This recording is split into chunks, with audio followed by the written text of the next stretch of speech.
Shri N A Nellikkunnu. Sir, കാസർകോട്ട് നിന്ന് ബാംഗ്ലൂരിലേക്ക് ഒരു ഡീലക്സ് ബസ് ദിവസവും സർവീസ് നടത്തുന്നുണ്ട്.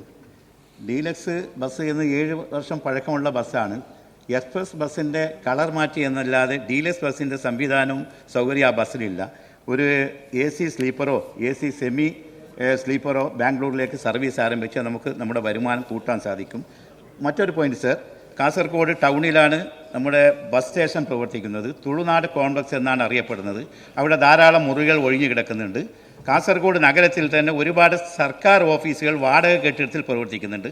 ആ കെട്ടിടങ്ങളൊക്കെ നമ്മുടെ കോംപ്ലക്സിലേക്ക് മാറ്റിയാൽ നമ്മുടെ വരുമാനം കൂട്ടാൻ സാധിക്കും. ഈ കാര്യത്തിൽ മന്ത്രിയുടെ അഭിപ്രായം എന്താണ്? അദ്ദേഹം 2 കാര്യങ്ങളാണ് ബഹുമാനപ്പെട്ട അംഗം ചോദിച്ചത്. ഒന്ന്, ബസ്സിൻ്റെ ബുദ്ധിമുട്ടിനെ പറ്റിയാണ്.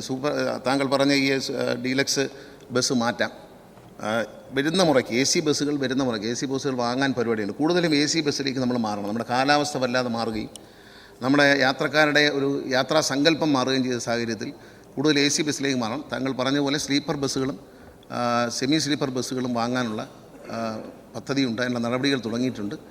അപ്പോൾ അത് വാങ്ങുന്ന മുറയ്ക്ക് തീർച്ചയായിട്ടും അതിന് മുമ്പ് തന്നെ പറ്റുമെങ്കിൽ താങ്കളുടെ ഈ ബസ് മാറ്റിത്തരാൻ വേണ്ടി ശ്രമിക്കും. എവിടെയെങ്കിലും അവൈലബിൾ ആണെങ്കിൽ അത് മാറ്റിത്തരാം.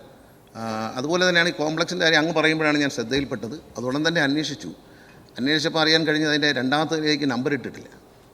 പലപ്പോഴും KSRTCയുടെ കൺസ്ട്രക്ഷൻ തുടങ്ങുന്നത് 2016-17 പൂർത്തിയാക്കുന്നത് 2024 പക്ഷേ അങ്ങനെ 23-24 പൂർത്തിയാകുമ്പോൾ ഈ പല സ്ഥലത്തെയും ഉദ്ഘാടനങ്ങൾ നടക്കാറുണ്ട്.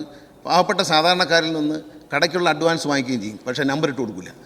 പത്തനംതിട്ടയിൽ, മൂവാറ്റുപുഴയിൽ, പിന്നെ ഹരിപ്പാട്, പിന്നെ തൊടുപുഴ, ഇങ്ങനെ എല്ലാ സ്ഥലങ്ങളിലും ഇങ്ങനെ കിടക്കുകയാണ്. ഇപ്പോൾ നമ്മളെല്ലാ ഓഫീസും അങ്ങോട്ട് ഷിഫ്റ്റ് ചെയ്യണമെന്ന് ആലോചിച്ചപ്പോൾ 2ാം നിലയ്ക്ക് നമ്പർ ഇട്ടിട്ടില്ല.